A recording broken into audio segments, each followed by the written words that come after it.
Hey guys, tonight we begin with something a little darker. A time of plagues, punishments, and pottage. We're diving into what life was really like during the Middle Ages. Forget the castles and chivalry Hollywood sold you. The truth? You probably wouldn't last a single day. So before you get comfortable, take a moment to like the video and subscribe, but only if you genuinely enjoy what I do here. And let me know in the comments where you're tuning in from and what time it is for you. It's always fascinating to see who's joining us from around the world. Now, dim the lights, maybe turn on a fan for that soft background hum, and let's ease into tonight's journey together. Congratulations, you've just woken up in the year 1325. The good news? You're alive. The bad news? So are the fleas. Your bed is a half-rotted straw mattress stuffed with bugs and hay that smells like a barn floor, because it was a barn floor 3 months ago. There's no memory foam, no pillows, and definitely no Egyptian cotton sheets. Just a wool blanket that hasn't been washed since last winter, and now weighs roughly as much as a small cow from the accumulated grime. You blink awake as the church bell clangs in the distance. It's the medieval version of an alarm clock, only louder and somehow even less merciful. Your home is a wooden hut with one room, no windows, and a charming open-concept floor plan where your family, livestock and domestic insects all share the same space. The smell? Oh, it's a fragrant symphony. A subtle blend of stale beer, human sweat, goat, and something you pray isn't mould, but know in your soul probably is. Scented candles haven't been invented, and even if they were, they just melt on your dirt floor. You try to stretch, but immediately regret it, because the air is freezing and your joints ache. You're 22 years old, which in medieval terms is roughly middle-aged. Your spine creaks like an old wooden door, and your knees sound like a bag of rocks being shaken by a confused peasant. Getting out of bed is a gamble. The floor is either wet from last night's rain, which leaks through the thatched roof, or crusty from something your neighbour's chicken did. Either way, your bare feet are now part of the ecosystem. Oh, and privacy. What's that? Your entire family, and maybe a random cousin who just never left, are waking up beside you. There's no bedroom, no curtains, no me time. Just communal everything. Welcome to morning in medieval Europe, where you're never truly alone, because parasites, rodents, and 8 other people are always with you. And this is just how your day starts. It only gets worse from here. So, you've managed to crawl out of your medieval haystack of horrors. Congrats. Now nature calls. And it's not calling politely. It's screaming. Here's the part where you start missing the modern bathroom. There's no toilet, no seat, no toilet paper, no flush, not even a mildly resentful plunger in the corner. In the 14th century, relieving yourself is an adventure, a social experiment, and often a small public event. If you're a peasant, your bathroom is likely a wooden bucket behind the house, which is already full because Uncle Wulfstan had a rough night after eating bad turnips. The smell is biblical. You hold your breath, do your business, and then, here's the kicker, toss it into the street. Yes, the street. You're supposed to shout something like "Gardez-loo" before dumping it out the window. That's Old French for "watch out below," although frankly no one ever moves fast enough. Streets in medieval towns are open sewers, a charming river of human waste, animal droppings and mystery liquids you'd rather not examine. If you're lucky enough to live in a town with public latrines, congratulations. You get to sit shoulder to shoulder with strangers in an outhouse where privacy is a myth and ventilation is a cruel joke. You might make small talk, but try not to breathe too deeply. Toilet paper? Never heard of it. Most people wipe with straw, leaves, rags, moss, or, if they're feeling especially indulgent, a scrap of wool. Sometimes, nothing at all. Which might explain why handshakes weren't popular yet. And if you're in a castle, surely it's better, right? Well, sort of. You might have a garderobe, a hole in the wall that drops your waist directly into the moat. Great idea. Except that your enemies know this, and yes, attackers sometimes climbed in through the waist chute, Talk about entering through the back door. So whether you're a farmer or a baron, medieval toileting is a humiliation ritual. It's cold, it's public, it's dangerous, and it's never not disgusting. One slip on a wet stone path, and you're face first in humanity's leftovers, and you still haven't brushed your teeth. But we'll get to that next. You survived the toilet. You deserve a reward, right? Maybe a nice breakfast? Something warm, delicious, comforting? Sorry, this is medieval Europe. Nothing is comforting here. Breakfast, if you can call it that, is a grim affair. There are no eggs Benedict, no coffee machines sputtering awake, and certainly no avocado toast. You sit down, or squat near the fire, to a wooden bowl of something that looks like it was scraped off a muddy boot. Welcome to your daily ration of pottage. Pottage is a thick, gloopy stew made of whatever you can find. Grains, root vegetables, maybe a few beans if you're lucky. It's been simmering in the same pot for days, sometimes weeks, and new ingredients are just dumped on top of the old ones. It's less of a recipe and more of an ongoing edible experiment. On the side, a hunk of bread so hard it could deflect arrows. It's made from coarse rye or barley flour, often bulked up with sawdust, ground up acorns or other creative ingredients, because wheat is a rich man's fantasy. This loaf is not your friend. You don't slice it, you negotiate with it. What about drinks? You're not sipping orange juice or an oat milk latte. You're drinking beer. Yes, beer. At 6 a.m. Why? Because the water is teeming with parasites and filth. So you start your day with weak ale, low alcohol, high survivability. Kids drink it too. No one's happy about it, but at least it won't kill you. Immediately. Want some meat or cheese? Dream on. That's for Sundays and saints' feast days, and only if your lord is feeling generous. Most peasants don't eat meat more than a few times a year. As for fresh fruit, only when it's in season, and not already fermented into wine. And don't even think about spices unless you're royalty. A pinch of pepper costs more than your monthly wages. Salt is valuable enough to be locked away. So you chew your gritty bread, gulp your medieval beer, and try not to think about the rat that may have nibbled your porridge in the night. Breakfast doesn't energize you. It just happens to you. And now that you're properly underfed, it's time to work like your life depends on it. Because it absolutely does. So, you've eaten your sad medieval breakfast, and now it's time to get dressed. Not that it'll help. Your wardrobe consists of exactly one outfit. One. It's a rough wool tunic or linen shift that you've worn every day for months, possibly years. There's no such thing as seasonal fashion. There's just wear this until it disintegrates or gives you a fungal infection. Underwear? Optional. If you're lucky, maybe a linen undertunic. If you're not, well, you're going commando under layers of scratchy, sweaty wool, all lovingly stitched together by someone who probably had no idea what a seam was supposed to look like. There's also no washing machine, no soap, and absolutely no dry cleaner in sight. So your clothes are stained, stiff, and scented, like a compost pile that's been left to marinate in a pigsty. Even if you wanted to wash them, it's not easy. You'd have to haul water from a river or, well, heat it over a fire, scrub your tunic on a board with ashes or lye, and hang it in the sun, which is out approximately 3 days a year.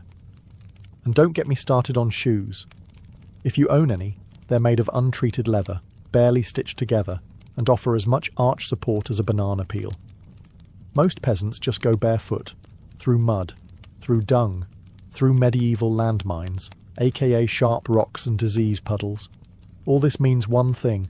Your skin hates you. You itch constantly. Fleas, lice, and bedbugs live rent-free on your body. Everyone has them. Nobles, lousy, monks, itchy, children, walking insect farms. No one escapes.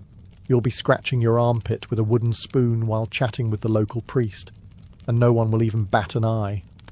Your skin is raw from rubbing, your scalp a battlefield of bites, and if you develop a rash, well, too bad. There's no dermatologist, no hydrocortisone, no one to tell you it's probably scabies. You just keep on suffering. And if you're lucky enough to not get an infection, great. That rash will simply accompany you for the next 6 months like an unwanted medieval sidekick. Now that you're dressed in misery and wrapped in discomfort, it's time to head outside and start working yourself to death. Now that you're fully dressed in itches and damp wool, it's time to flash that morning smile. Except, you don't. Because in the Middle Ages, smiling is a dangerous game. Not emotionally, dentally. There's no toothbrush, no toothpaste, no mouthwash, no floss. The concept of oral hygiene is about as popular as bathing, which is to say, not very. Some people might chew on a twig or rinse with wine or vinegar, but for the most part, your teeth are on their own, and they're not doing well. By the time you hit your mid-20s, your smile looks like something pulled from a haunted crypt. Cavities are rampant, gums are swollen. And those aren't just food stains on your teeth. That's decay. You have more rot in your mouth than a medieval root cellar. Sugar, while not yet everywhere, is becoming more common among the rich.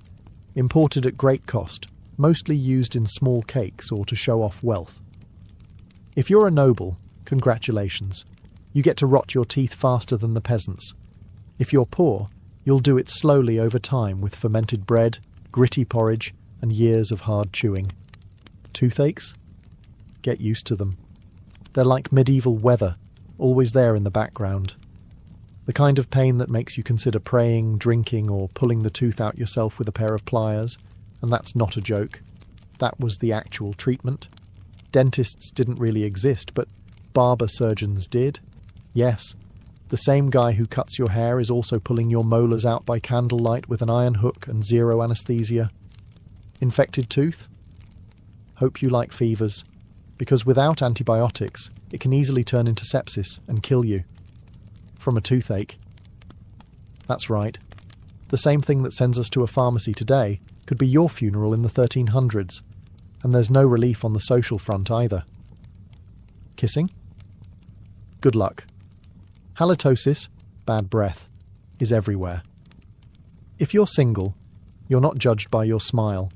You're judged by your land and your livestock. In short, your mouth is a battlefield, and it's losing the war.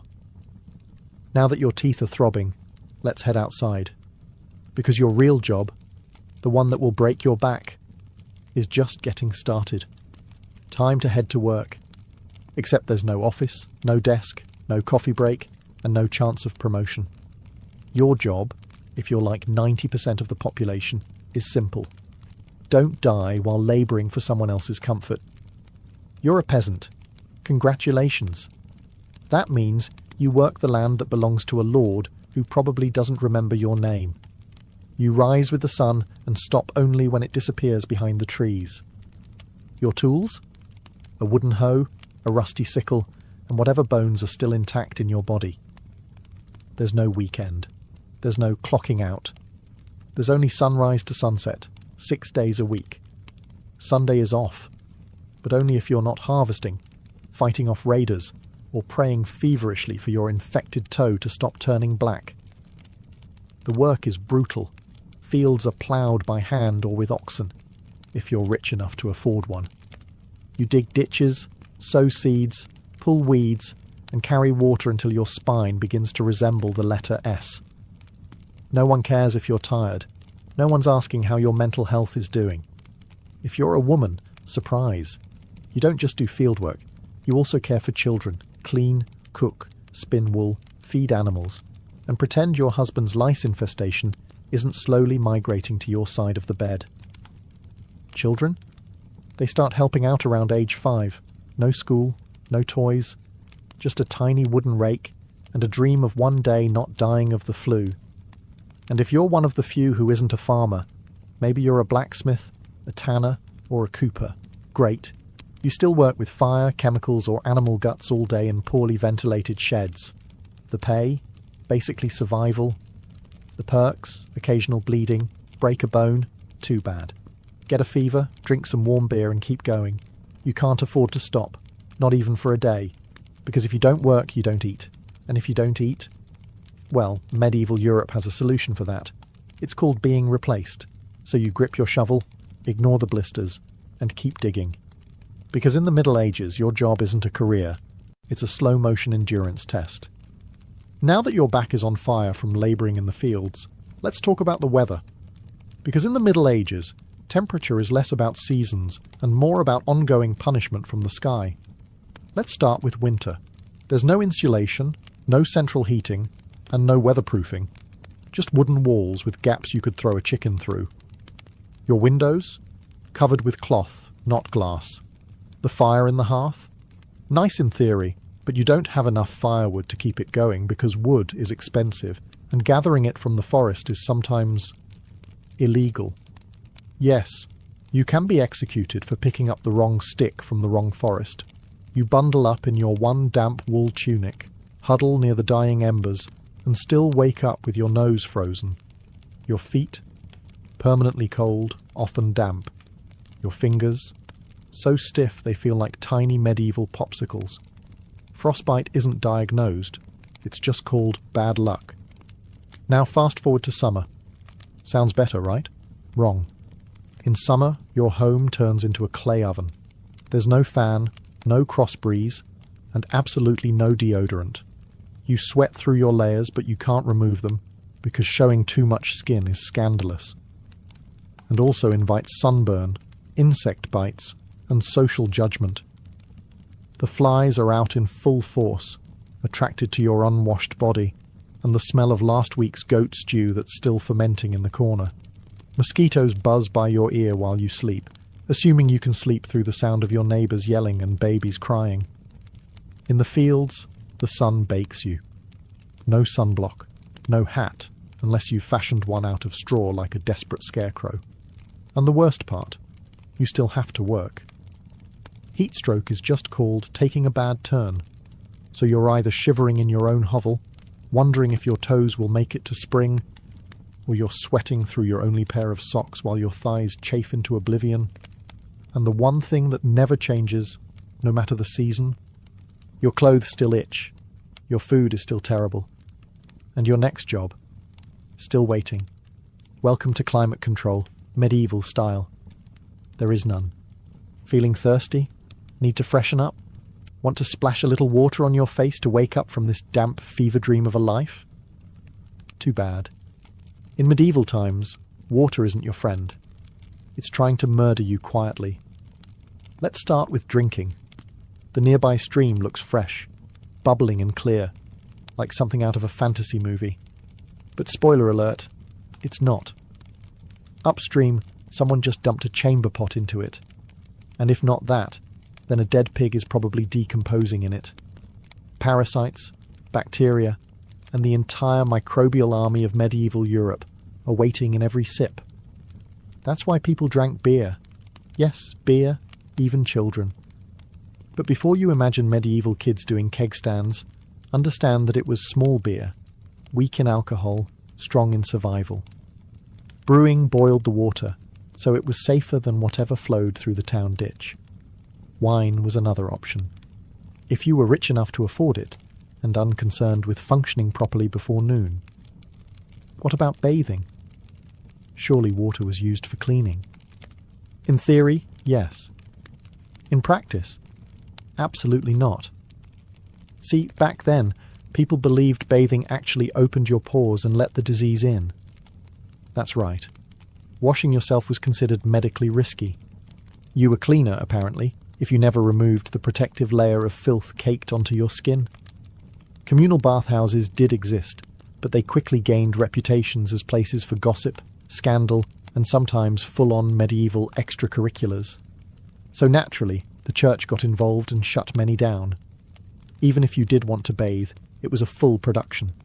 You'd need to fetch water from the well, boil it over a fire, fill a wooden tub that leaked, and then pray no one else in the house used it before you. Or worse, after. And rainwater? Collected in open barrels where birds poop, insects breed and moss thrives. Sounds refreshing, doesn't it? So whether it's going in your mouth, on your body, or onto your crops, water in the Middle Ages is less of a life source and more of a gamble. One wrong gulp, and you're spending your final days sweating in a straw bed, clutching your stomach, and contemplating all your life choices. Next time you sip tap water, raise a glass for our ancestors. They didn't have the luxury of hydration without hazard, so you drank the water, or maybe you didn't. Maybe you just stubbed your toe on a rock shaped like disappointment. Either way, you're sick. You need help. You need a doctor. Too bad you live in the Middle Ages where medicine is really just polite torture with a theology degree. Let's start with the diagnosis.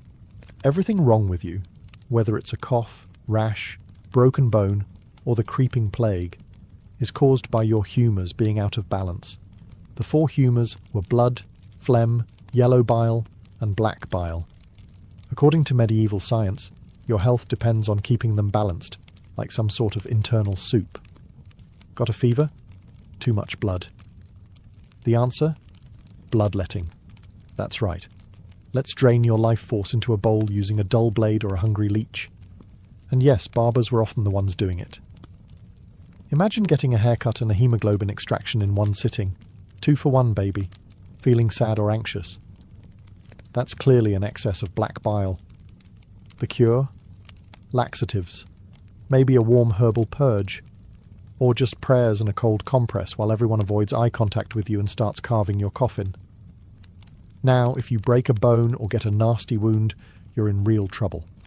There's no anaesthesia, unless you count passing out from pain. Surgery is done with knives that haven't been cleaned since the Crusades. Tools are heated over fire not for sterilisation, but because they just look scarier that way. Antibiotics? Centuries away. Germ theory? Not invented yet. They think disease comes from bad air or God being annoyed with your moral failings. Got a stomachache? Must have been your sinful thoughts. Hope you like confessing while vomiting. If your condition gets worse, you'll be treated with more leeches, possibly some crushed beetles, and a priest at your bedside giving last rites just in case. At this point, they're preparing for the cure known as death.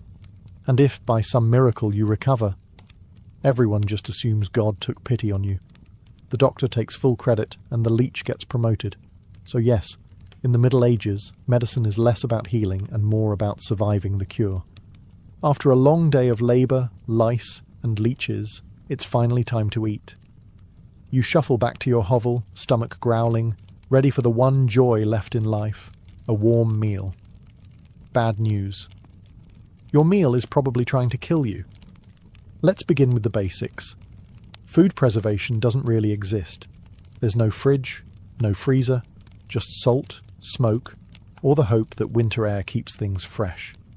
Your meat, if you're lucky enough to have any, has been hanging for days, covered in flies, marinated in questionable brine, and possibly shared with a rat or two. Bread is the cornerstone of the medieval diet, but even that isn't safe. In bad harvest years, desperate peasants bulk it up with bark, sawdust, or even clay to make it stretch. And if it's rye season, there's a bonus. Ergot, a fungus that causes convulsions, hallucinations, and sometimes death. It's like eating bread laced with LSD and tetanus. Vegetables? Only if they're in season. And you know what's always in season? Turnips. So, many. Turnips. Boiled, mashed, or floating in pottage, which, if you remember from Chapter 3, is basically a hot swamp of mystery ingredients that's been simmering since your great-grandfather's funeral. Fruit might be available in the fall, but it rots quickly, and sugar is rare, expensive, and hoarded by the rich to show off their blackened teeth. Dairy is another gamble.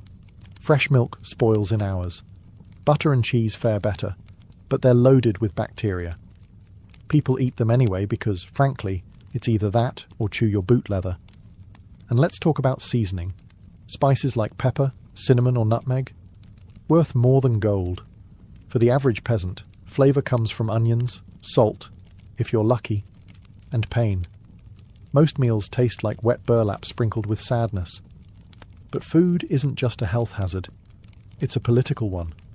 Game animals belong to the Lord, not you. Caught poaching a rabbit, you could be fined, imprisoned, or even executed. That's right, your dinner could get you hanged. So as you sit down to eat your grey stew by flickering firelight, remember, every bite is a risk. but you eat anyway, because in the Middle Ages, food doesn't nourish, it tests you. It's evening now. You've worked, suffered, and barely digested your suspicious stew. You might think the day is winding down, but don't get too relaxed, because God is watching. So is the priest. And so is your neighbour Agnes, who will absolutely rat you out if you miss Mass. In medieval Europe, religion isn't just part of life, it is life. The church controls your calendar, your laws, your education, if you can read, your birth, marriage, death, and everything in between. Think of it as your spiritual landlord. And you're always behind on rent. Every day is structured around prayer bells. The town church bell rings in the morning, noon, and night. Not because people need reminders, but because missing prayer is a sin. Forget to bow? Sin. Eat meat on a Friday? Sin. Think about your neighbour's wife in that one dream? Double sin. And yes, hell is very real. Vividly real. Priests describe it in glorious detail. Rivers of fire, lakes of boiling blood, demons with pitchforks and eternal wailing.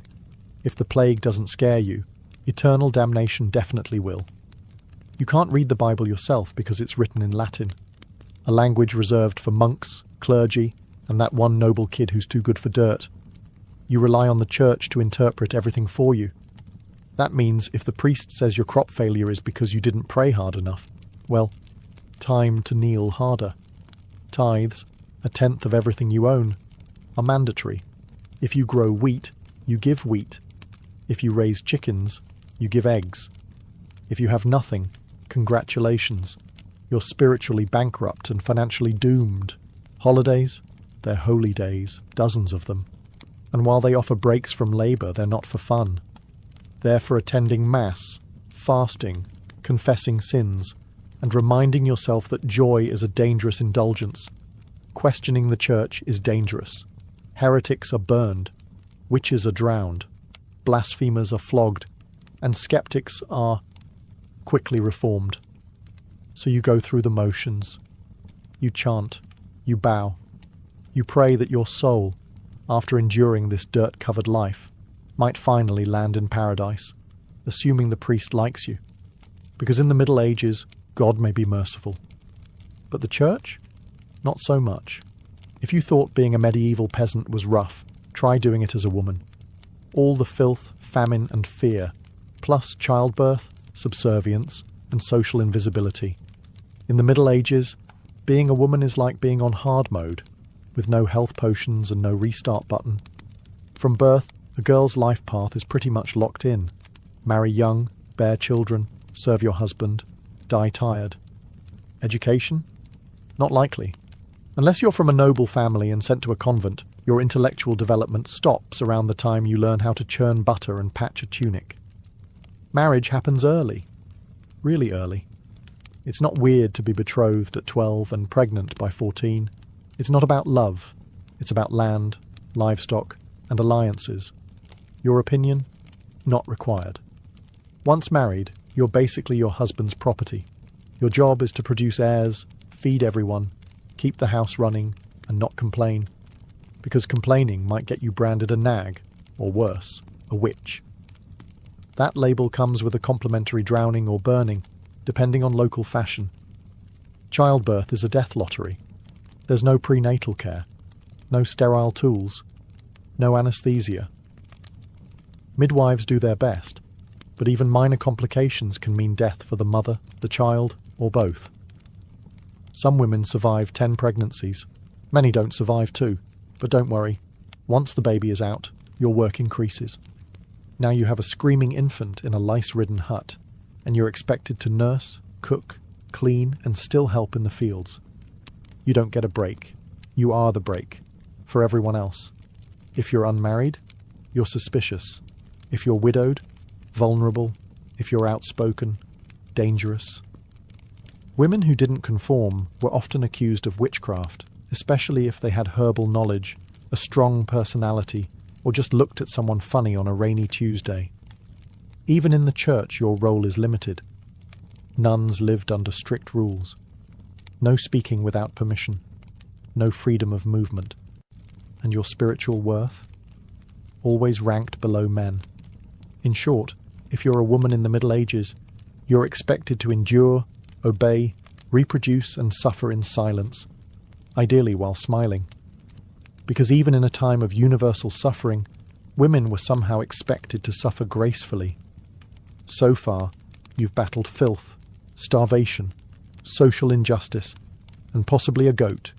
But just when you think your day can't get any worse, here comes violence, loud, bloody, and often completely acceptable by medieval standards. Let's be clear, the Middle Ages were not peaceful. The idea of law and order mostly meant, hope the local lord isn't in a bad mood. Violence is everywhere. In the home, in the streets, on the battlefield, in church disputes, and sometimes in line at the communal bread oven. Crime is common, punishment is brutal, and justice is more performance art than protection. Steal a loaf of bread, you could lose a hand. Accused of lying, your tongue might get pierced. Gossip too much? Meet the scold's bridle, a metal mask strapped to your head with a bar in your mouth. For correction, of course, let's say you're accused of something serious. Heresy, theft, witchcraft. How do you prove your innocence? By being tortured, obviously. Welcome to trial by ordeal. One version, you stick your hand in boiling water to retrieve a stone. If it heals without infection in 3 days, you're innocent. If not, you're guilty. Another option, you're tossed into a river. If you sink, you're innocent, and probably dead. If you float, you're guilty, and will be punished anyway. It's like a medieval game show where the prize is survival and the host is actively rooting against you.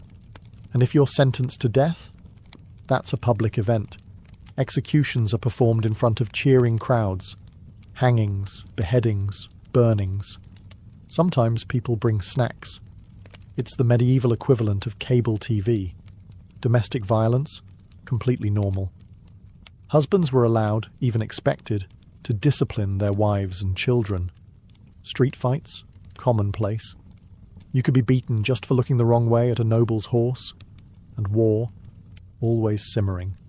Local feuds, territorial disputes, religious crusades. Someone's always marching off to stab someone else in the name of honour, God, or boredom. Violence isn't a breakdown of society in the Middle Ages. It is society. Everyone lives with the constant knowledge that life is fragile, justice is arbitrary, and your neighbour might bash your head in over a pig. So, walk carefully, keep your eyes down, and never trust anyone with a club. At this point, you've made it through the lice, the leeches, the laundryless misery, and the looming threat of public disembowelment. But now comes the final chapter of most medieval lives, an early and unglamorous death. If you're alive and still breathing past the age of 40, you're practically a celebrity.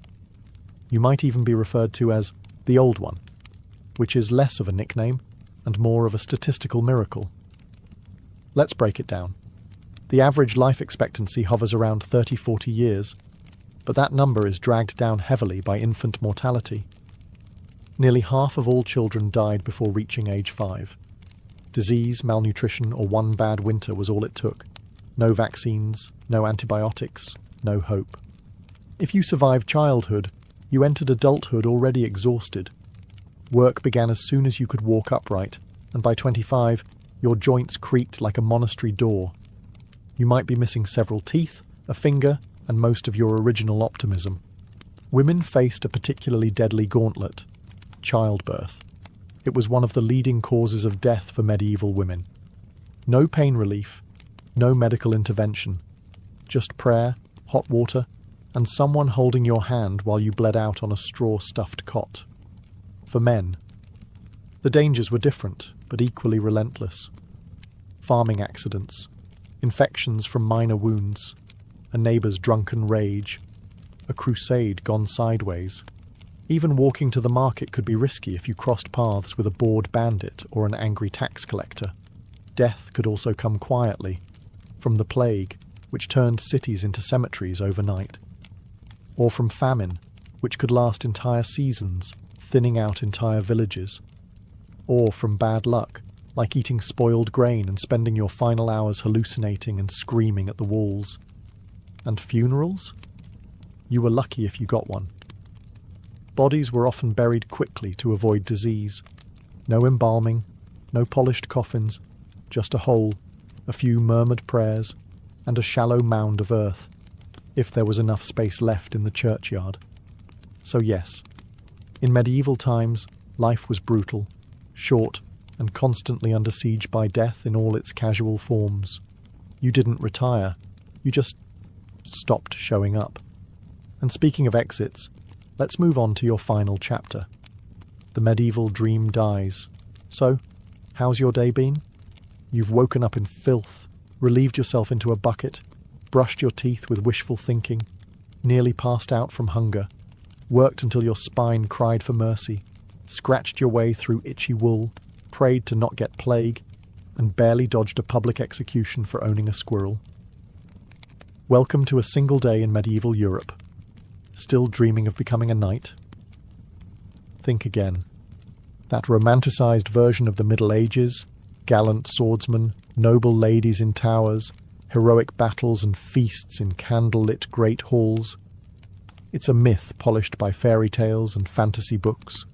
In truth, the medieval world was gritty, cruel, and deeply unfair.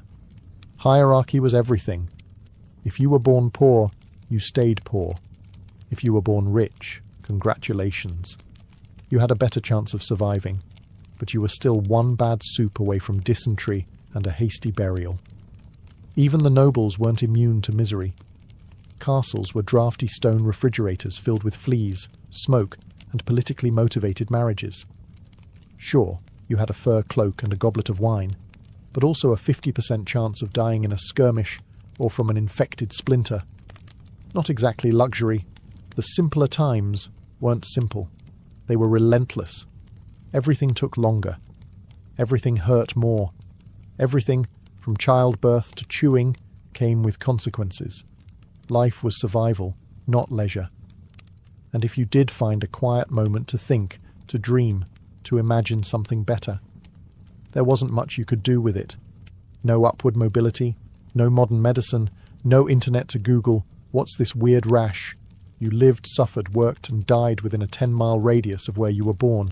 But here's the wildest part. Through all of this, people still laughed, sang songs, told stories, fell in love, and found meaning. Not because life was easy, but because humans are stubborn like that. Even in the darkest chapters, they made space for light. So tonight, when you slip into your clean bed with indoor plumbing, antibiotics, and central heating, maybe say a quiet thank you to the modern world, and to your ancestors who fought rats, famine, and feudalism, so you wouldn't have to. Long before she was Catherine the Great, Empress of all Russia, mistress of reform, and icon of ambition, she was simply Sophie.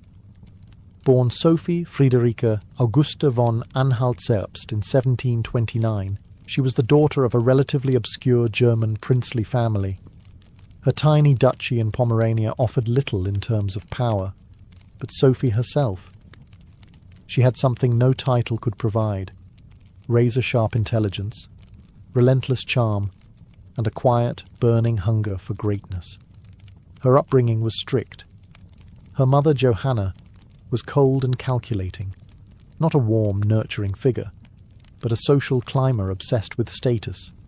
Sophie's father, a Prussian officer, was more distant than disciplinary.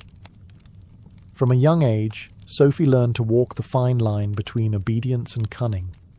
She read voraciously, spoke multiple languages, and learned how to observe a room before speaking in it, skills that would soon become survival tools in one of Europe's most brutal courts.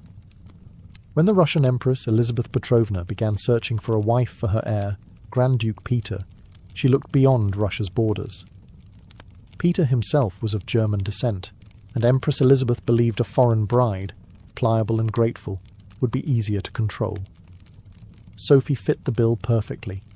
Noble blood, Lutheran faith, which she'd be forced to abandon, and a reputation for both grace and humility. At just 14 years old, Sophie was summoned to Russia. She arrived in the freezing capital of St. Petersburg in 1744, wearing thin German fabrics and a diplomatic smile. Her mother pushed her forward like a chess piece. Sophie, however, had her own game in mind. To become acceptable in Russian society, she converted to Orthodoxy, taking the name Ekaterina Alexeyevna, Catherine. The ceremony was public, symbolic, and life-altering. She wasn't just changing religions. She was burning the bridge behind her, stepping into a foreign empire with no way back. No one watching that quiet teenage girl in a fur-trimmed coat could have predicted what would come next. Betrayal, revolution, enlightenment, and empire. But from the moment Sophie stepped foot in the Russian court, she stopped being a pawn and began planning how to become a queen. Catherine's marriage to Grand Duke Peter was meant to secure her place in Russian royalty, but from the very beginning, it felt more like a cage than a crown. Peter, heir to the Russian throne, was not the dashing prince of fairy tales. Awkward, immature, and obsessed with toy soldiers, he was far more interested in playing war games in his chambers than governing an empire, or showing affection to his new wife. Some accounts even suggest he refused to consummate the marriage for years. He idolized Frederick the Great of Prussia and resented the Russian court that had adopted him. In contrast, Catherine embraced Russia with a fierce determination. She learned the language, studied its history, and memorized Orthodox rituals. She wanted to belong. Peter wanted to escape. This mismatch wasn't just emotional, it was political. The Russian court was a viper's nest of gossip, paranoia, and brutal power games. Empress Elizabeth still ruled with absolute authority, but her health was in decline. Everyone knew a transition was coming, and everyone had an agenda. Catherine was watched constantly. Her letters were read, her friendships monitored, and her every move scrutinized. She couldn't trust her husband, her mother, who was still whispering in her ear on behalf of foreign interests, or even her servants. In this world, alliances could turn into accusations overnight. But Catherine was no fool. She learned to play the court's games quietly, cultivating allies in the shadows. She charmed military officers, made friends with scholars, and developed a reputation for dignity and restraint, a stark contrast to her husband's childish tantrums and open contempt for Russian traditions. Behind closed doors, Catherine began reading Enlightenment thinkers like Voltaire and Montesquieu. While others saw her as a young consort, she was building a vision, not just for herself, but for Russia, a nation of strength, education, and reason. But there was one problem. The longer Peter lived, the longer Catherine remained in limbo, a powerless wife to a man unfit to rule. So she waited, observed, and planned. She knew the Russian throne wouldn't be inherited. It would have to be taken. In 1762, after nearly 2 decades of waiting, watching, and quietly manoeuvring, Catherine saw her moment and seized it with breathtaking precision. Empress Elizabeth had died, and Peter, now Peter III, was finally Tsar. But his reign began unravelling almost immediately. In just a few short months, Peter alienated the church, offended the nobility, insulted the army, and lavished praise on Prussia, Russia's longtime enemy. He reversed key policies, humiliated the clergy, and talked openly about divorcing Catherine to marry his mistress. The court, already wary of his erratic behaviour, turned cold. The army, filled with generals loyal to Catherine, grumbled in corridors. Even ordinary Russians, devout and patriotic, saw Peter as a foreign puppet who mocked their traditions. Catherine, watching all of this unfold, made her move. In July of that same year, while Peter was away at his summer palace, Catherine launched a bloodless coup d'etat. Supported by key military officers, including her lover Grigory Orlov and his influential brothers, she rode through St. Petersburg in full regalia, was proclaimed Empress Catherine II, and won the allegiance of the powerful Imperial Guard. Peter, caught off guard and without allies, surrendered within days. He was taken into custody, and shortly after, found dead under mysterious circumstances. Officially, it was reported as a hemorrhoidal colic. Unofficially, it was murder. Catherine was now empress, not by birth, not by marriage, but by will, wit, and audacity. It was unprecedented. A foreign-born woman with no legitimate claim had taken the Russian throne without a single battle. But her real challenge was just beginning. She had to transform that bold grab for power into a lasting legacy. Would Russia accept her? Would the nobility respect her? Could she hold the empire together without falling victim to the same fate as her husband? Catherine understood that power gained through intrigue could be lost just as easily. She needed to rule not as a schemer, but as a visionary. And so began her transformation, from a careful conspirator to a reforming empress, one who would redraw borders, embrace the Enlightenment, and redefine what it meant to be a woman in power. Once Catherine had the crown, she could have rested on her power, but she didn't. She had something bigger in mind than simply sitting on a throne. She wanted to transform Russia, and not just militarily or politically, but intellectually. While Peter had worshipped Frederick the Great and toy soldiers, Catherine idolized Voltaire, Diderot, and the bold thinkers of the Enlightenment. She believed in reason, progress, education, and the role of a monarch as a servant of the people, even if she herself ruled with absolute authority. Catherine didn't just read Enlightenment philosophy, she lived it. She corresponded directly with Voltaire for over 15 years, flattering him while defending her autocracy. She invited Diderot to her court and even purchased his entire library to support him financially. Behind closed doors, she pored over legal texts, debated reforms, and crafted policies to modernize the empire. Her early reign was filled with efforts to codify Russian law. She formed the Legislative Commission in 1767, an ambitious project intended to rewrite the entire legal code of Russia. Catherine's own nakaz, or instruction, was a political manifesto in disguise, one that spoke of equality before the law, the dangers of torture, and the responsibility of rulers to serve the common good.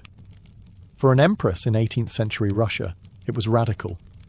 But Enlightenment ideals had to survive the realities of Russia, a vast, feudal, deeply conservative land, ruled by nobles who liked their serfs exactly where they were, beneath them.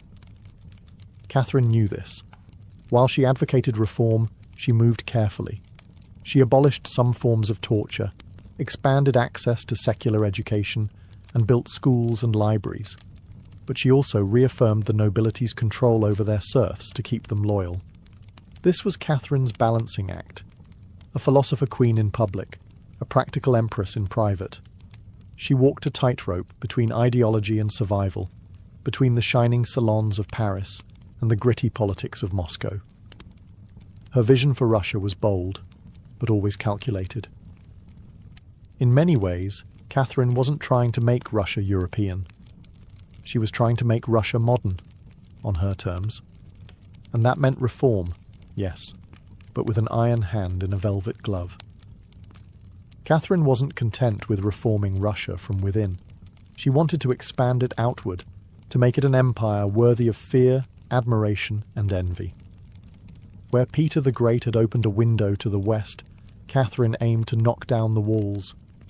Under her leadership, Russia's borders stretched wider than ever before. She waged wars not just to defend her crown, but to reshape the map of Europe. One of her most significant campaigns was against the Ottoman Empire. These wars, fought in waves throughout the 1760s and 1770s, weren't just about territory. They were about influence. Catherine saw herself as the liberator of Orthodox Christians living under Muslim rule and as the rightful protector of Eastern Europe. Under generals like Alexander Suvorov and Grigory Potemkin, Russia captured key regions including Crimea, the northern coast of the Black Sea, and access to warm water ports, something Russian Tsars had coveted for generations. These victories weren't just military, they were symbolic. With each conquest, Catherine sent a message. Russia was no longer the distant, backward cousin of Europe. It was a continental force. She also turned her gaze westward. In a series of deals and diplomatic maneuvers, Catherine participated in the partitions of Poland, carving up the struggling Polish-Lithuanian Commonwealth along with Austria and Prussia. By the end of the Third Partition in 1795, Poland was erased from the map, and Russia claimed vast new lands and millions of new subjects. But Catherine didn't just conquer with armies. She also colonized with ideas. New cities were built. Trade routes were expanded. German settlers were invited to cultivate Russian farmland. The empire became a mosaic, from the icy Baltic to the sun-drenched shores of the Black Sea. And through it all, Catherine remained the central force, reading reports, issuing orders, and personally overseeing the shape of her expanding empire. Critics would accuse her of being power-hungry, even imperialistic. But to Catherine, expansion wasn't ambition, it was destiny. A great ruler, she believed, was measured not just by ideas but by borders. She didn't just want to rule Russia. She wanted to remake it as a civilized empire, feared by its enemies, respected by its peers, and loyal to her alone. For all her brilliance and power, Catherine the Great was just as famous for what went on behind palace doors. And no, not all of it was whispered in libraries. Catherine's private life became one of the most talked about aspects of her reign. She had lovers, not just one or two, but a carefully curated parade of them, many decades younger, often handsome, and sometimes politically influential. She didn't hide them. In fact, she often rewarded them with titles, estates, and pensions, if they behaved well. If not, they were quietly dismissed, sometimes with a polite thank you and a promotion. Among the most important of these lovers was Grigory Potemkin, a man as brilliant as he was bold. Their relationship blurred the lines between romance, politics, and partnership. Some historians believe they may have even married in secret.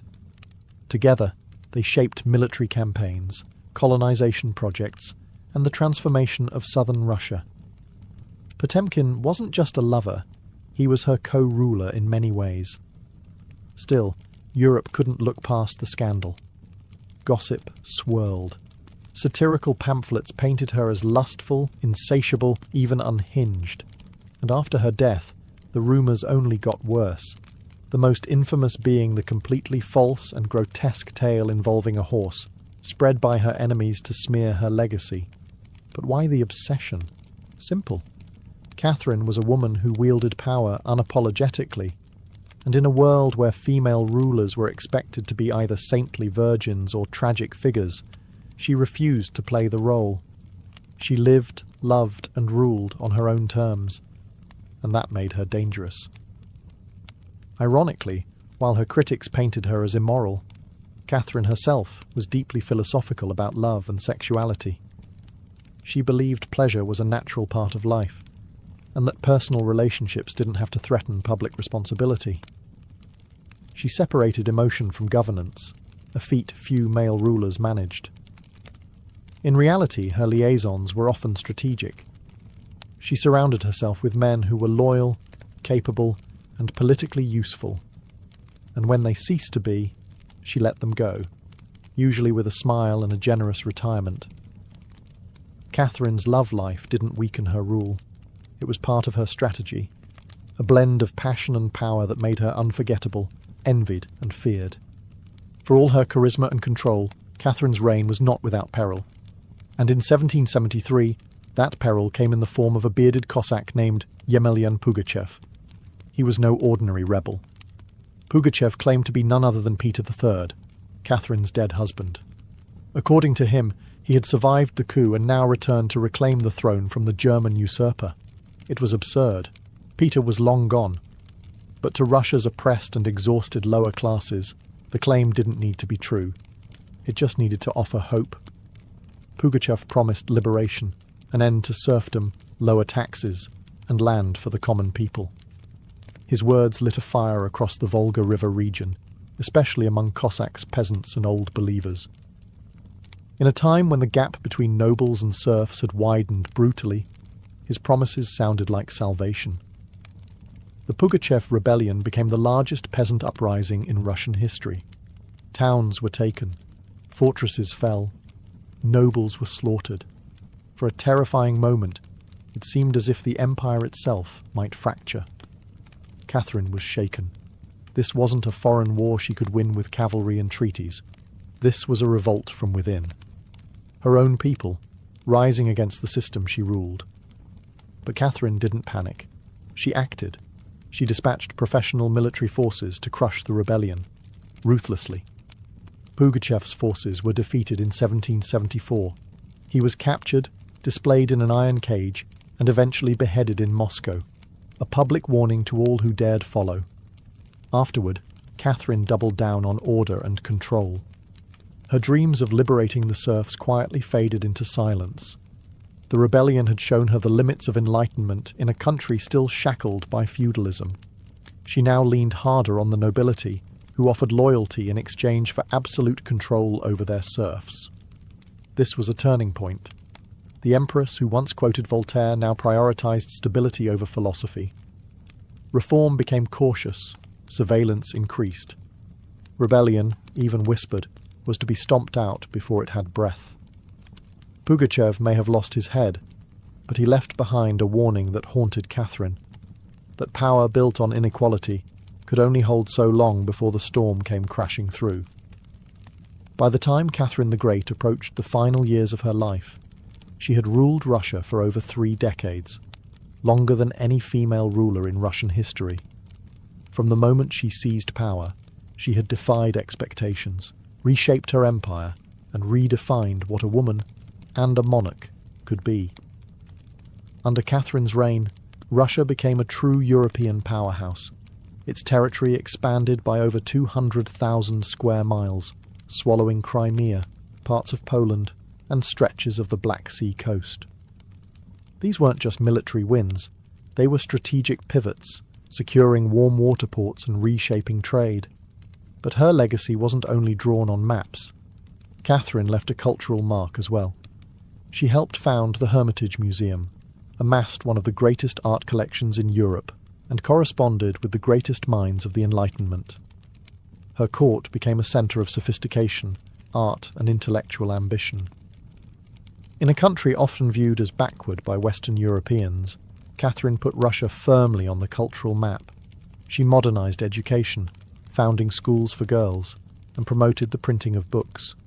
She introduced smallpox inoculation to Russia, even publicly receiving the vaccine herself, an act of scientific bravery in her time. Yet, her reign was also one of contradictions. While she admired Enlightenment ideals, she never freed the serfs. In fact, she extended serfdom deeper into Russia's territories. Her reforms, while impressive, remained mostly top-down, designed to polish the empire without truly transforming its foundations. Still, Catherine's rule brought stability and ambition. She understood that power was not inherited. It was crafted, managed, and constantly defended. She ruled not by divine right, but by force of will, political brilliance, and relentless calculation. She was called many things: a usurper, a tyrant, a reformer, a seductress. But above all, she was effective. When she died in 1796, Russia was wealthier, larger, and more formidable than it had been in centuries. She left behind a throne secure, an empire expanded, and a legend that would endure for centuries. Catherine didn't just reign, she ruled, with intellect, strategy, and an unapologetic grip on history. And in doing so, she became more than an empress. She became a myth. For all her power, expansion, and enduring legacy, Catherine the Great was still, at her core, a woman navigating a man's world and reshaping it in her image. Behind the imperial portraits and state decrees was someone deeply aware of how precarious her position was. She was not born Russian. She came to the throne through a coup. She ruled an empire that didn't want a woman in charge, and yet she not only endured, she thrived. Catherine was never content to be ornamental. She read constantly, wrote endlessly, and never stopped learning. Her daily schedule was intense. Hours of reading reports, corresponding with foreign powers, editing state papers, and managing a court filled with rival factions. She wasn't content to simply sit on the throne. She worked the throne like a stateswoman born to it. She was also, in many ways, lonely. She surrounded herself with courtiers, lovers, and artists, yet wrote in her memoirs of how few people she could truly trust. Her son Paul, whom she distrusted and kept away from state matters, grew into a man she feared would undo all her progress. Her greatest emotional partnership, with Grigory Potemkin, faded into deep friendship, but his death in 1791 left a wound that never truly healed. Catherine crafted her image carefully. She understood the power of narrative, and wielded it better than most monarchs of her age. She posed as Mother of Russia, enlightened monarch, warrior empress, and lover of the arts. But beneath those roles was a woman who had endured rejection, betrayal, scandal, and rebellion, and kept going. When she died in 1796, she left behind an empire transformed, but also questions. Could she have done more to end serfdom? Were her Enlightenment ideals compromised by politics? Was she more reformer or ruler? History remembers her by the title she never gave herself, the Great. It wasn't because she was flawless, or kind, or just. It was because she took power and wielded it on her own terms, in a time and place where women weren't supposed to have any. She didn't just wear the crown, she rewrote what it meant to deserve one. In the humid depths of the Chiapas jungle in southern Mexico, the ruins of Palenque whisper stories from the ancient Maya world. Towering temples rise above the canopy, their limestone faces eroded by time, but still brimming with secrets. And in 1994, one of those secrets revealed itself. A team of Mexican archaeologists, led by Fanny Lopez Jimenez, was surveying Temple Threed, a relatively modest pyramid, next to the more famous Temple of the Inscriptions, the burial site of the mighty king Pakal the Great. Temple Threed wasn't expected to hold much, until they noticed something odd, a sealed, hidden chamber beneath the structure. No looters had touched it. It was pristine. When the archaeologists broke through and lowered themselves inside, they found a stone sarcophagus resting in silence. The air was heavy with the weight of centuries. As they opened the lid, red dust rose like smoke. Brilliant, shocking red. The interior was covered in powdered cinnabar, a toxic mercury sulfide used ceremonially by the Maya. And lying within that crimson cloud was the skeleton of a woman. She had been buried with care and reverence. Her bones were fragile but intact, her skull still wearing a jade mask, and her body surrounded by funerary offerings. Necklaces, diadems, ear spools, all crafted from jade and shell. Everything about the burial screamed royalty. Yet no name was inscribed, no glyphs identified her. It was one of the richest female burials ever found in Mesoamerica. And yet, it was a total enigma. Why was she buried in red powder? Who was she? Was she a queen, a priestess, or perhaps even Pakal's wife? The researchers called her the Red Queen, and the name stuck. But even with modern forensics, they couldn't say for sure who she was, only that she had lived around the 7th century, during the golden age of Palenque. Unlike most Maya tombs, hers had been hidden, untouched, and purposefully isolated. Her burial wasn't just ceremonial, it was spiritual. This woman wasn't meant to be remembered with words. She was meant to be remembered through ritual, through colour, and through the mystery she left behind. The most haunting feature of the Red Queen's tomb wasn't her jade jewellery, or the silence of the sealed chamber. It was the red dust. A thick layer of powdered cinnabar covered everything. The sarcophagus, the walls, her bones, even the offerings around her. It clung like blood to stone. To the Maya, this was no accident. Cinnabar, made from crushed mercury sulfide, was one of the most sacred and dangerous substances in the ancient world. Its vibrant red colour wasn't just visually striking. It symbolised blood, rebirth, and the life force that connected the human and divine realms. Red was sacred. It was the colour of sunrise, of sacrifice, of life emerging from death. And it wasn't just symbolic, it was spiritual. Covering the dead in cinnabar was a ritual meant to transform the body, preserving it not for eternity, but for transition. In Maya belief, death wasn't the end. It was a passage, a crossing into another cosmic layer. And so the Red Queen, whoever she was being prepared not just for burial, but for deification. But there's another layer to this. Cinnabar is toxic.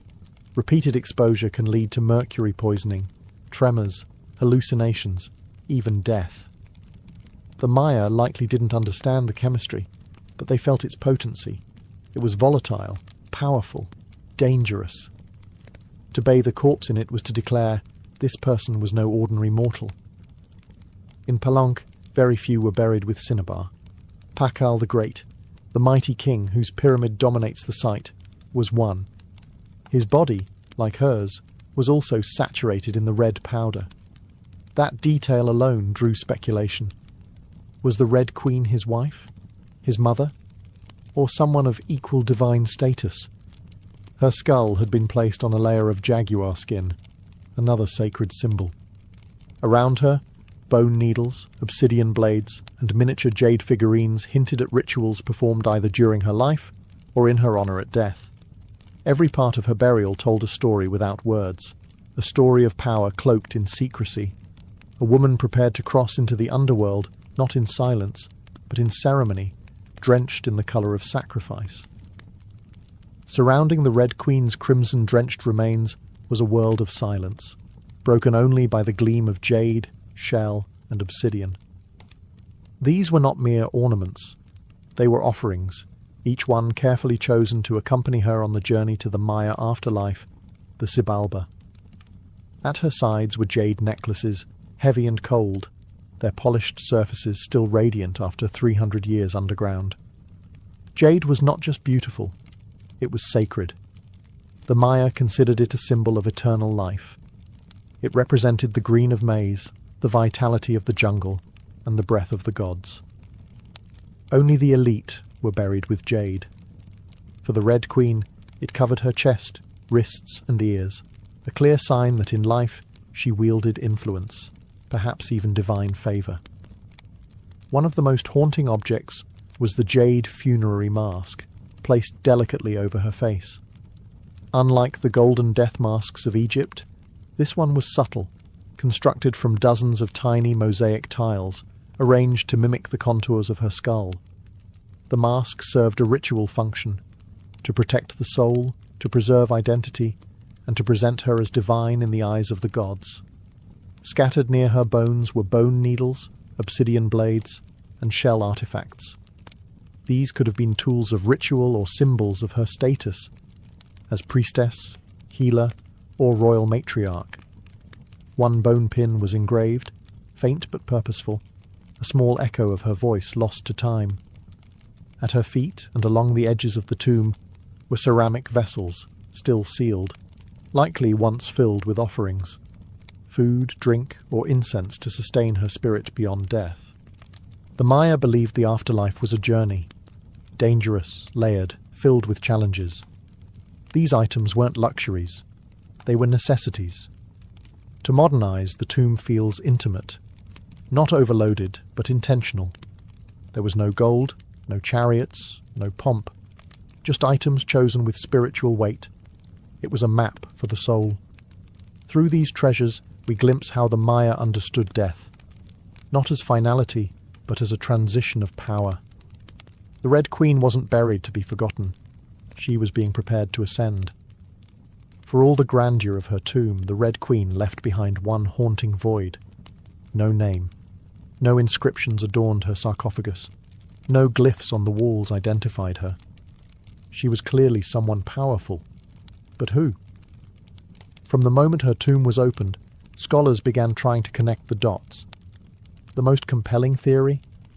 That the Red Queen was Tsakbu Ajau, the wife of Kinich Janab Pakal, known today as Pakal the Great, the most famous ruler of Palenque. Tsakbu Ajau was more than just Pakal's consort. She was born into nobility and married into Palank's royal dynasty at a young age. She bore at least 3 sons, all of whom held high status, and she played a key ceremonial role during her husband's reign. If anyone could be buried with such honour, it was her. Supporting this theory was the tomb's location, just a few feet away from Pakal's own grand burial in Temple of the Inscriptions.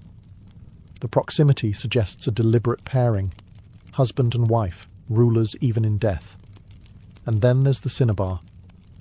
Only 2 burials in Palank were found with such intense cinnabar coverage, Pakal and the Red Queen. It's unlikely this was coincidence. But here's where the mystery deepens. DNA tests were conducted on both sets of remains in hopes of confirming the connection. But the results? Inconclusive. The woman's bones showed no direct maternal link to Pakal, but that didn't rule out a spousal relationship. After all, marriage does not require shared blood. Some have argued she could have been Sak Kuk, Pakal's powerful mother, who ruled Palank before he came of age.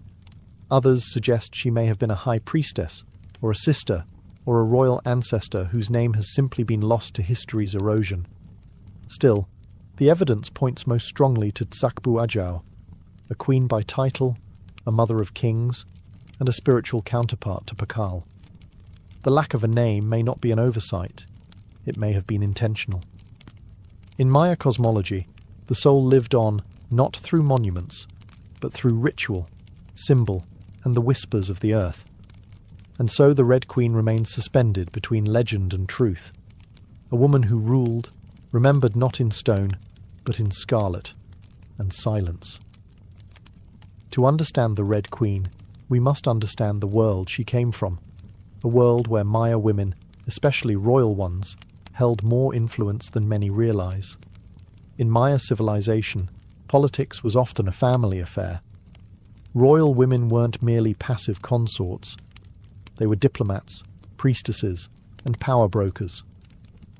They conducted rituals, sponsored temples, and played crucial roles in maintaining dynastic legitimacy.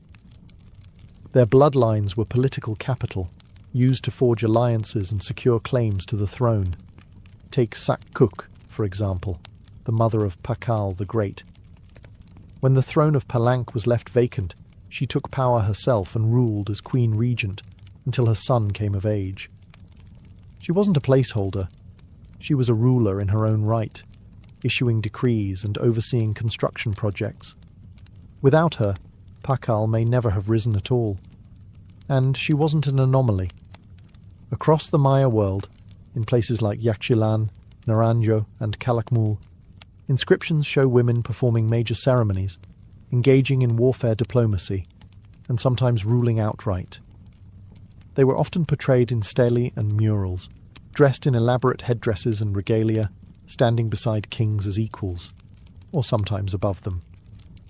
Their words were carved in glyphs. Their names were remembered, until they weren't. By the time Spanish conquistadors arrived centuries later, much of that memory had eroded. The colonial lens saw native women as silent figures in a male-dominated world, but the archaeology tells a different story, one of complex gender roles, where power was negotiated, not simply inherited. This context casts the Red Queen in a new light. She may not have ruled in name, but her burial, rich, sacred, and positioned beside Pakal, suggests she was a central pillar in the royal order. Her jade mask wasn't just decoration. It was a symbol of identity, of power held in life and protected in death. Her bloodline may have been the very glue that held Palanka's dynasty together. In Maya civilization, a queen wasn't just a queen. She was a keeper of sacred lineage, a voice in ceremony, and often the bridge between gods and men. The Red Queen may be nameless, but in her world, she was never voiceless. The Red Queen wasn't just buried with treasures. She was buried in architecture rich with purpose, layered with Maya cosmology, ritual symbolism, and intentional design. Her tomb wasn't merely a grave, it was a gateway to eternity. Her body was discovered inside Temple Third, one of the smaller pyramids within the heart of Palenque, yet its proximity to Temple of the Inscriptions, the resting place of Pakal the Great, is telling. These temples weren't built randomly. Their positioning was sacred, guided by astrology, myth, and dynastic legacy. Temple the Tharthid rises modestly compared to its grand neighbour, but it hides something even more intimate. A sealed crypt, untouched by looters, perfectly preserved. It was constructed deep within the temple's core, accessible only by a steep, narrow staircase. The descent into her tomb feels almost symbolic, a ritual journey downward, into the underworld. The chamber itself is stark, made of cut stone, sealed tightly for over 1,300 years. No glyphs or murals cover the walls, no ornate carvings tell her story. But perhaps that silence is intentional. This was a space not for the living to interpret, but for the dead to transform. At the centre, her sarcophagus sits like an altar. Crafted from limestone, it echoes the grand stone coffin of Pakal next door. While Pakal's lid is famously engraved with scenes of cosmic rebirth, the Red Queen's tomb is more subdued. The focus is inward, on the body, on the cinnabar, on the ritual of death itself, and yet there are subtle architectural cues that hint at meaning. The tomb is aligned east to west, a symbolic path mirroring the sun's journey from life to death. The chamber is small, but powerful. It feels deliberate, personal, a sacred enclosure for someone revered. Maya temples were cosmological tools, bridges between the heavens, the earth, and the underworld. To be buried in one was to be elevated beyond the human realm. The Red Queen's eternal home wasn't an afterthought. It was a carefully constructed shrine, a place where death became transformation. Her bones rest in stone, her essence in cinnabar, and her legacy in the architecture itself. A temple that speaks without words, telling us she mattered. To the ancient Maya, death wasn't the end. It was a threshold, a sacred passage into the underworld, known as Xibalba. And for someone like the Red Queen, this crossing was not only spiritual, it was political, cosmological, and deeply ritualized. Burial rituals were carefully choreographed events, rooted in myth and meant to guide the soul through the treacherous layers of the underworld. Maya texts and iconography tell us that Xibalba was no peaceful afterlife. It was a maze of darkness, rivers of blood, trials, and gods of death. Only those properly buried, ritually prepared, and spiritually equipped could make the journey successfully. The Red Queen was buried wrapped in cinnabar, encased in stone, and surrounded by offerings, all signs of an elite burial. But there's more. The presence of bone needles and obsidian blades in her tomb hint at auto-sacrifice rituals, possibly symbolic tools representing rites she had performed in life, or that were reenacted at her burial to empower her spirit. Her funerary mask, carefully assembled from jade tiles, was not simply decorative. It may have served as a spiritual vessel, preserving her face and identity as she journeyed into the afterlife. In Maya belief, the face was a mirror of the soul, and the soul needed to be recognized by the gods. The ceramic vessels surrounding her may have once held chocolate, maize, water, or even pulque, to nourish her in the next world. Other items, like stingray spines or shell trumpets, could have represented spiritual tools, calls to the gods, or tokens of ritual communication. Burial wasn't just a goodbye. It was a transformation. The Maya believed in cycles, death as seed, burial as planting, and the afterlife as rebirth. Kings and queens were often seen as earthly incarnations of gods, and in death they returned to those divine origins. The Red Queen, covered in the colour of blood, entombed in a pyramid and honoured with offerings, was being prepared for rebirth, not as a mortal, but as a being tied to the sacred order of the cosmos. Her burial wasn't the end of her story, it was the beginning of her legend. Just a few steps away from the Red Queen's final resting place, lies one of the most iconic tombs in Mesoamerica, that of Kinich Janab Pakal, known simply as Pakal the Great. His burial inside the Grand Temple of the Inscriptions is celebrated for its artistry, scale, and deeply spiritual symbolism. But what makes the Red Queen's tomb so extraordinary is not only what was inside, it's where it was found. Her sarcophagus was hidden within Temple Threed, directly adjacent to Pakal's monument. In a city like Palenque, where every temple was carefully positioned to reflect cosmic principles, this closeness was no coincidence. It was intentional, a statement etched in stone. Many scholars believe the Red Queen was Tzakbu Ajao, Pakal's queen and trusted consort. While her tomb lacks inscriptions, the similarities between their burials are striking. Both wrapped in cinnabar, both entombed in pyramids, both buried with jade, and both treated with extreme reverence. These rituals mirror each other, as if two halves of a sacred narrative. Pakal's lid famously depicts him falling into the underworld tree, a cosmic scene of death and rebirth.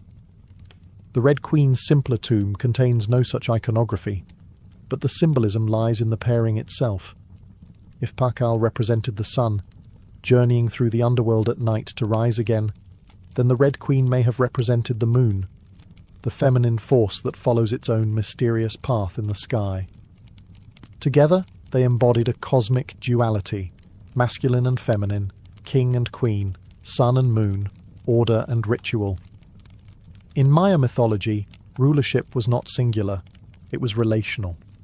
Harmony in the cosmos required balance, and that balance extended into the dynastic court. By placing the Red Queen beside Pakal, the Maya were preserving not just a marriage, but a cosmic partnership. Their proximity in death may have mirrored their roles in life, a queen not behind, but beside her king, sharing not just a throne, but a legacy. In their tombs, they speak without words. Two souls, wrapped in cinnabar and stone, joined across eternity, one of history's most sacred silences. Though her name was lost to time, the Red Queen of Palenque endures, not as a forgotten relic, but as one of the most enigmatic and powerful women of the ancient world. Her tomb, sealed for over 1,300 years, now whispers across centuries, inviting questions that echo louder with every discovery. She represents a mystery that still resists full understanding. We may never know exactly who she was. No glyph carved her name. No stela told her story. And yet, the care in her burial, the richness of her offerings, the symbolism of her crimson-drenched bones, all speak of a woman profoundly important. Not merely as a wife or consort, but as someone who held real influence, spiritual weight, and royal blood. Today, the Red Queen forces us to re-evaluate assumptions. She's a reminder that in the ancient Maya world, women were not silent. They led rituals, governed cities, and shaped dynasties. While kings like Pakal have long taken the spotlight, the Red Queen's re-emergence reminds us that power did not belong to men alone. It flowed through mothers, queens, priestesses, and visionaries. Her legacy is more than the treasures she left behind. It's the conversation she started among archaeologists, historians, artists, and storytellers. Every jade bead, every layer of cinnabar, every architectural choice in Temple Threed tells us something deliberate. This woman mattered, and perhaps that's the most extraordinary part of her story. Not what we know, but what we still don't. The Red Queen teaches us that history isn't just a collection of facts. It's a living puzzle, a shared human longing to connect with the past. In that sense, her legacy is still unfolding. She lies wrapped in red, the colour of life and sacrifice, of blood and rebirth. Her face, once hidden behind a jade mask, now stares back at us through science, art, and wonder. She remains nameless, but not voiceless. Mysterious, but not forgotten. The Red Queen may have ruled a kingdom in life, but in death, she rules something greater, our imagination. Her tomb was sealed in stone. Her story was written in silence. And still, somehow, she speaks. Frida Kahlo was born on July 6, 1907, in the vibrant district of Coyoacán, then a village on the outskirts of Mexico City. Her childhood home, the Casa Azul, the Blue House, was filled with colour, contradiction, and quiet strength. It would later become a sanctuary, a battleground, and a museum to one of the most iconic artists of the 20th century. Frida was the third of 4 daughters born to Guillermo Kahlo, a German-Hungarian photographer, and Matilde Calderón, a devout Catholic of indigenous and Spanish descent. Her parents were opposites: Guillermo, reserved and intellectual; Matilde, religious and emotionally distant. Frida would inherit her father's introspection and artistic eye, but also her mother's fierce resilience. As a child, Frida was imaginative, outspoken, and bold. She read voraciously and asked questions most adults didn't want to answer. But at the age of 6, she contracted polio, which left her right leg thinner and weaker than the other. A physical difference she tried to mask with long skirts, but never allowed to limit her spirit. The illness left her bedridden for months and isolated from other children. During this time, she grew close to her father, who encouraged her to exercise, ride bicycles, and stay mentally sharp. Unlike most girls of her time, Frida didn't aspire to become a wife or a homemaker. Her goal? To become a doctor. She enrolled in the prestigious National Preparatory School in Mexico City at age 15, one of only a handful of girls accepted. There, she stood out not just for her intelligence, but for her rebellious wit, radical thinking, and unique sense of style. She joined a group of young intellectuals known as the Cachuchas, who debated philosophy, literature, and politics. Frida was drawn to revolution, to ideas that challenged tradition.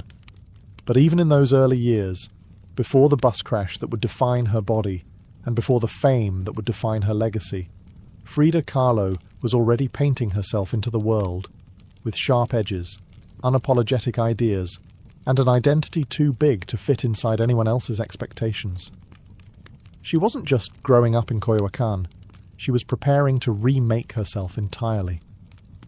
On September 17, 1925, Frida Kahlo's life was split in two: the girl she had been and the woman she was forced to become. That afternoon, she boarded a wooden bus with her boyfriend, Alejandro Gomez Arias, after school. They were laughing, teasing each other, and probably arguing. Frida never did anything halfway. But moments later, the bus collided with a streetcar, and in an instant, her future unravelled into pain, metal, and silence. The crash was horrific. The streetcar crushed the bus against a wall, splintering wood and flinging passengers. Frida was impaled by an iron handrail. It entered her left hip and exited through her pelvis. Her spinal column fractured in 3 places. Her right leg shattered. Her foot dislocated. Her collarbone and ribs broke. Her shoulder was dislocated. Her abdomen was pierced. She was just 18 years old. A man covered her with a borrowed overcoat. Someone else noticed her body was sparkling, not from blood, but from the gold powder she had been carrying in a pouch. It had exploded on impact, dusting her broken form in what looked like glittering ash. Frida was taken to the Red Cross hospital and underwent numerous surgeries over the following months. She spent weeks in a body cast, flat on her back, immobile, writhing with infection and uncertainty. The future she'd imagined, of becoming a doctor, slipped further away with every passing day. But in that stillness, something began to stir.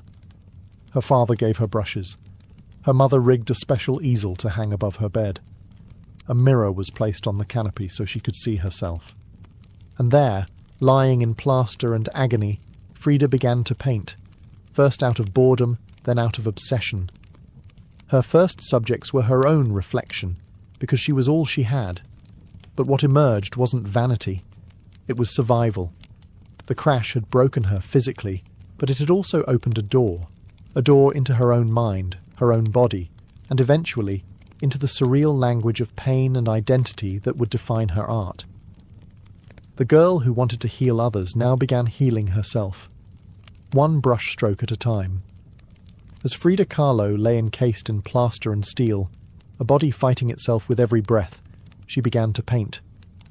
What started as a form of therapy soon became a language, and that language was deeply personal, brutally honest, and often hard to look at. Which was precisely the point. Frida didn't paint pretty flowers or polite landscapes. She painted pain.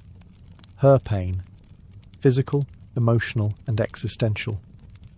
Her first subjects were self-portraits. Not because she was vain, but because, as she famously said, "I paint myself because I am so often alone, and because I am the subject I know best." Her early works were small in scale, painted on tin or wood panels, inspired by Mexican retablos. Devotional paintings meant to tell stories of suffering and miracles.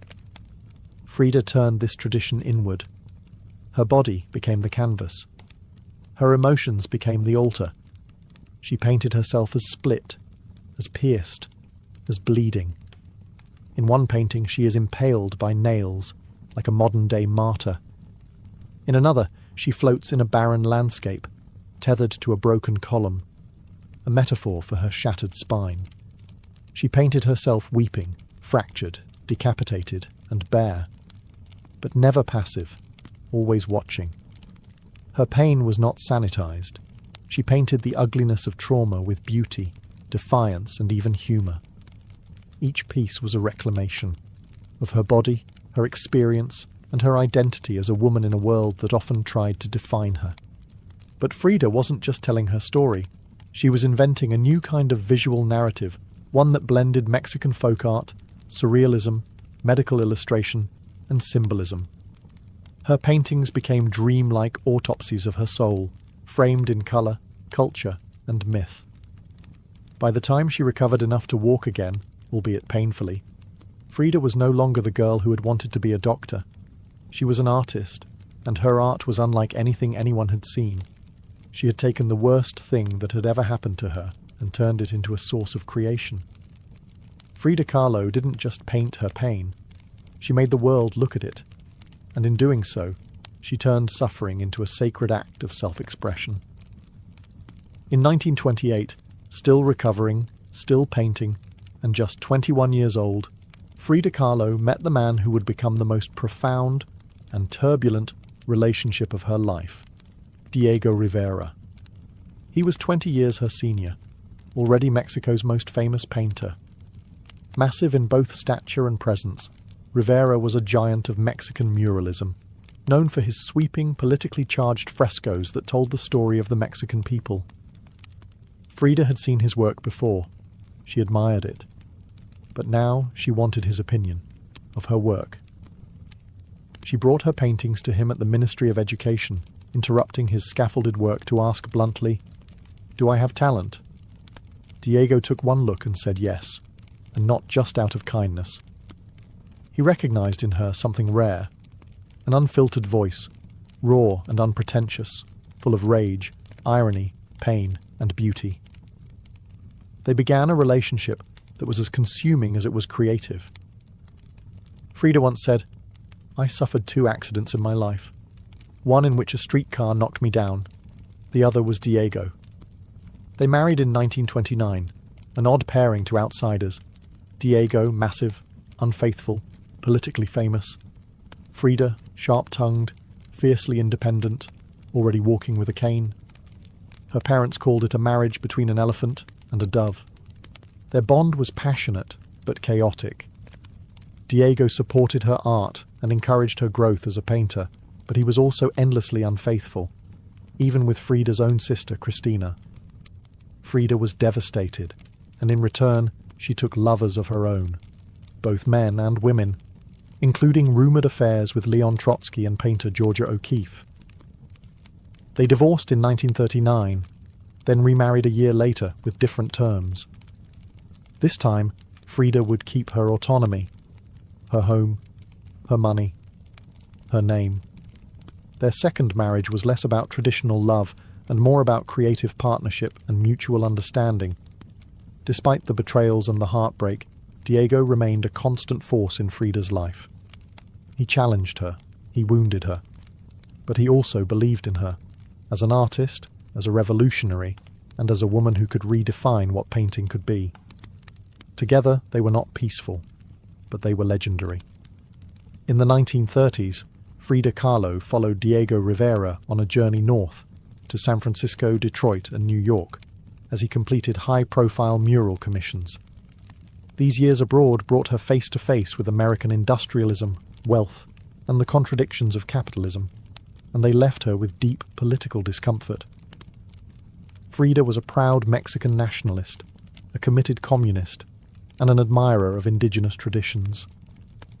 The opulence she witnessed in the United States, especially while the Great Depression ravaged much of the country, only deepened her sense of disillusionment. In letters home, she mocked the culture's materialism and obsession with appearances. She missed the grit, colour, and contradiction of Mexico. While Diego painted enormous murals on factory walls, Frida began to paint smaller, quieter revolutions, deeply personal works on tin and canvas. Her style solidified, sharp, surreal, emotional, and intimate. It was during this time that she produced some of her most iconic self-portraits. Frida didn't just paint herself for vanity. She painted herself to survive. Her identity became her landscape. With her body constantly in pain from her accident, multiple surgeries, and a failed pregnancy in Detroit, she turned inward. Her portraits showed her bleeding, fragmented, exposed. Yet her face was always calm, always direct, unapologetic. One of her most powerful works, Henry Ford Hospital, shows her lying on a hospital bed, crying, surrounded by floating symbols of loss. A fetus, a snail, medical equipment, a cracked pelvis. It was raw, graphic, and deeply emotional, a canvas that bled with truth. Back in Mexico, Frida immersed herself in leftist politics. She and Diego welcomed Leon Trotsky into their home while he lived in exile. Frida wore Tehuana dresses, traditional indigenous garments, not just as fashion, but as a political and cultural statement. Her art was never disconnected from her beliefs. Her identity, her body, and her ideology all intertwined in her work. While Rivera was painting murals of revolution, Frida painted its human cost, the body in pieces, the mind on fire, and the self always staring back.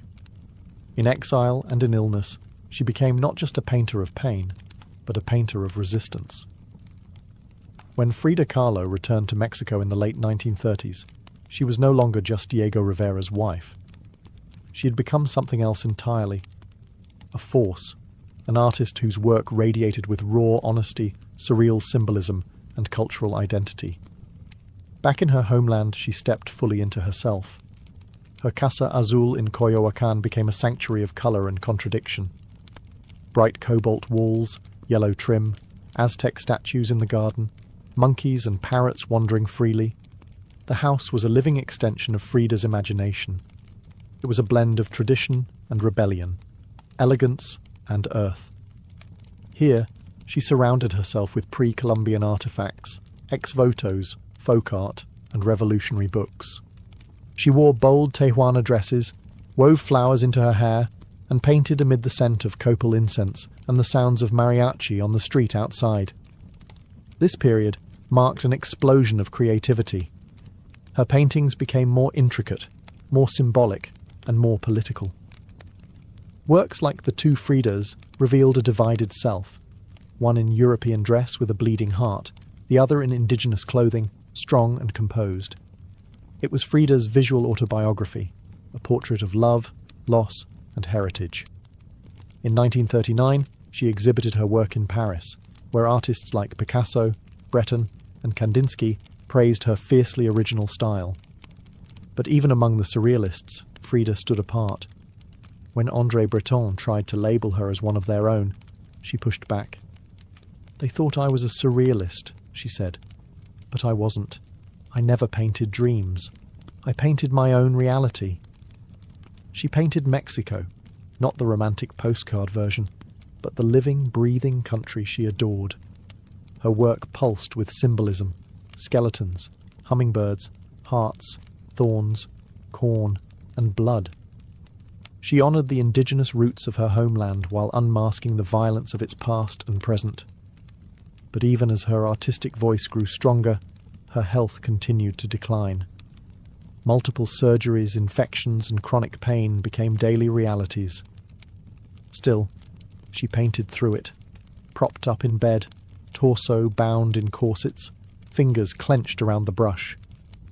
Frida had returned to Mexico not to rest, but to reclaim her power, through paint, through politics, and through her fearless embrace of the self. As the 1940s wore on, Frida Kahlo's body continued to betray her. Her spine was deteriorating. Her right leg was constantly infected. She underwent more than 30 surgeries in her lifetime, often in grueling succession. At times, she was bedridden for months, encased in body casts or immobilized by traction devices that stretched her bones apart. But still, she painted.